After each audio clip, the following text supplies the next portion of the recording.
Hi, good morning all. Everybody's good? Gonna get some money? Hi, my name is Nicole Daniel, and I am the Senior Project Analyst in the Ministry of Finance and Economic Affairs. And Ms. Margaret Blackman, she's the Chief Project Analyst in the Ministry of Finance and Economic Affairs. We both work in the investment division, and we are responsible for any interactions that may go on behalf of the government for funding that's going to come from the international financial institutions such as the EU who's present today. And we wish to thank them now for their contribution, for helping to assist and strengthen all the non-state actors that are out there.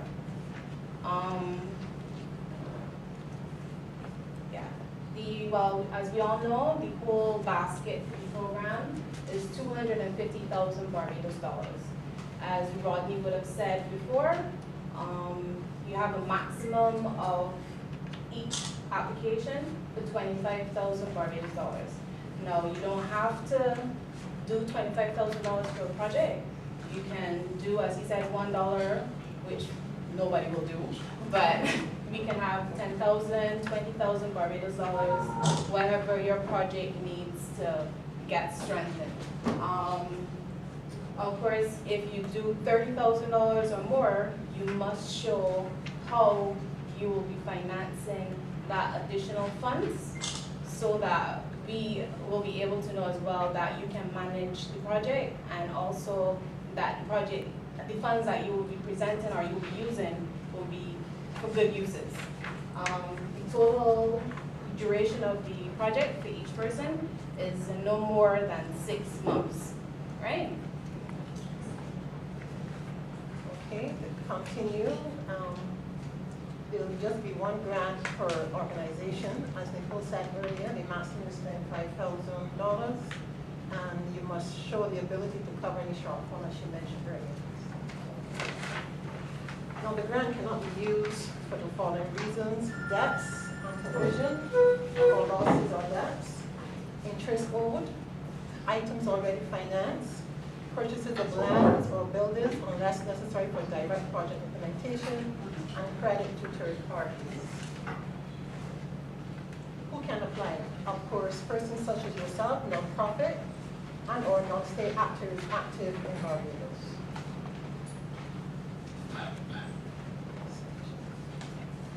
And this is the section now where we will be scoring your applications on. So you should be very careful when you look at this grid, because once you see the scores allocated to the section, you would hopefully be in a position to put exactly what you think is going to be worth 5 marks, 10 marks, whatever. So as I said, I just advise you that just read the grid, read the questions, answer to suit, and make sure that you get the maximum points. And the maximum information there. Yes.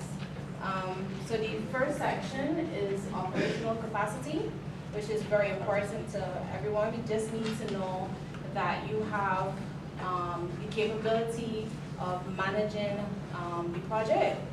Of course, the relevance is also important, as you may know or you may be aware. The EU is now providing funds to us under the 10th European Development Fund, which is catered towards human resource development and skills development. So we have put this in so that it helps assist us in that area. Before you go on from that, please ensure that when you're given the experience of the partners involved, you put all the qualifications and the certain areas that we're able to work with before, so that we can be better able to give you a maximum score rate possible.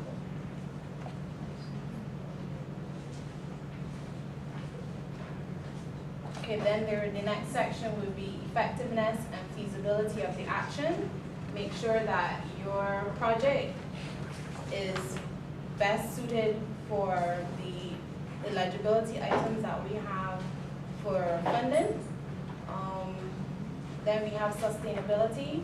We want to make sure that you don't get $25,000 and then next week decide you're not gonna do anything else further with the project, or the next year you just don't do anything, we need to make sure that whatever it is that you do, it will be sustained for a while, that will help the government and Barbados to a larger extent. We can zero in on 4.3, where it states, are the expected results of the proposed action sustainable? That means, is there a follow-up action? We're going to do training. Are you going to do trainers to extend that training to other members of your organization? Institutional strengthening and so forth. And this is where the sustainability aspect will be measured. So you need to make sure you fill in this column as fully as you can. And the last part is budget and cost effectiveness of your particular application. You just need to make sure that whatever you budget for in your application, that it fits well with what you want. So we don't want, for example, you having some training session and then you want to go overseas and you want to go to St. Lucia and you have $4,000 for the budget just to go to St. Lucia for 2 days. It must be appropriately ratioed over so that, you know, it would be very good to get the marks in the particular section.